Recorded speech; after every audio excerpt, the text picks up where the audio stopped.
اعوذ باللہ من الشیطان الرجیم بسم اللہ الرحمن الرحیم۔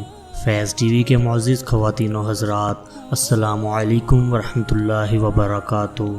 معزز ناظرین اکرام، ایک مرتبہ درود پاک پڑھ لیجئے۔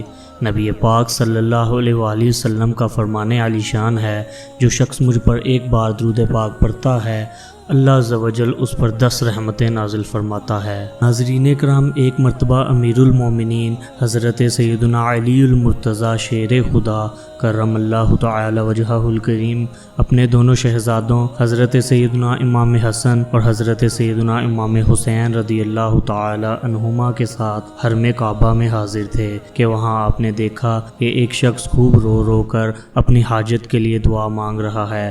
آپ کرم اللہ تعالی وجہہ الکریم نے حکم دیا کہ اس شخص کو میرے پاس لاؤ۔ اس شخص کی ایک کروٹ چونکہ فالج زدہ تھی، لہٰذا زمین پر گھسٹ گھسٹ کر حاضر ہوا۔ آپ کرم اللہ تعالی وجہہ الکریم نے اس کا واقعہ دریافت فرمایا تو اس نے عرض کی، یا امیر المومنین، میں گناہوں کے معاملے میں نہایت بے باک تھا۔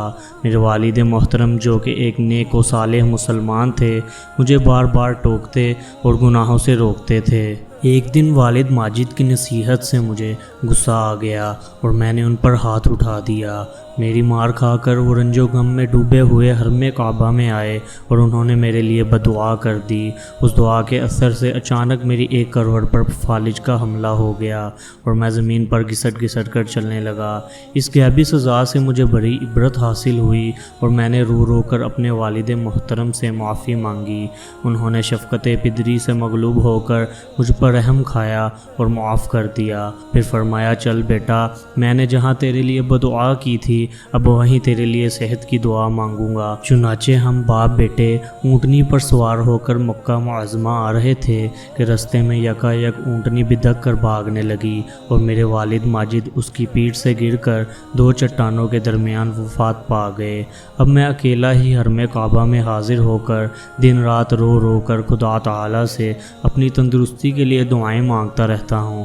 امیر المومنین حضرت سیدنا علی المرتضیٰ شیر خدا کرم اللہ تعالی وجہہ الکریم کو اس کی داستان عبرت نشان سن کر اس پر بڑا رحم آیا اور فرمایا، اے شخص، اگر واقعی تمہارے والد محترم تم سے راضی ہو گئے تھے تو اطمینان رکھو، انشاءاللہ عز و جل سب بہتر ہو جائے گا۔ پھر آپ کرم اللہ تعالی وجہہ الکریم نے چند رکعت نماز پڑھ کر اس کے لیے دعائے صحت کی۔ پھر فرمایا، قم، یعنی کھڑا ہو۔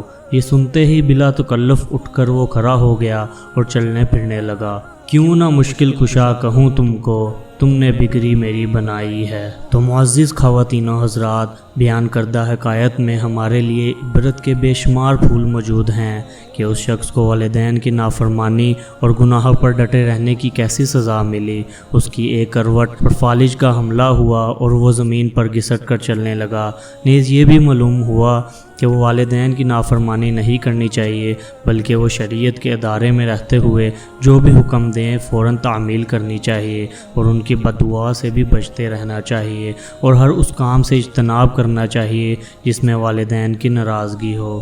مزید اس حکایت سے حضرت سیدنا علی المرتضیٰ شیر خدا کرم اللہ تعالی وجہہ الکریم کی کرامت بھی معلوم ہوئی کہ جب آپ رضی اللہ تعالیٰ عنہ نے اس شخص کے لیے بارگاہ الہی میں دعا کی تو آپ رضی اللہ تعالیٰ عنہ کی دعائے مستطاب بارگاہ الہی میں فوراً مستجاب یعنی قبول ہوئی اور وہ فالج زدہ شخص جو زمین پر گھسٹ گھسٹ کر چل رہا تھا، دعائے علی کی برکت سے اسی وقت صحت یاب ہو کر بلا تکلف چلنے پھرنے لگا۔ بے سبب بخشش ہو میری یہ دعا فرمائیے، مصطفیٰ کا واسطہ مولا علی مشکل کشا۔ معزز خواتین و حضرات، اگر آپ اس چینل پر نئے ہیں تو اس چینل کو ابھی سبسکرائب ضرور کر دیجئے اور بیل آئیکن کو بھی پریس کر دیجئے تاکہ نئی آنے والی ویڈیوز کی نوٹیفیکیشن آپ کو مل سکیں۔ ملتے ہیں اگلی ویڈیو میں، تب تک کے لیے اللہ نگہبان، اللہ حافظ۔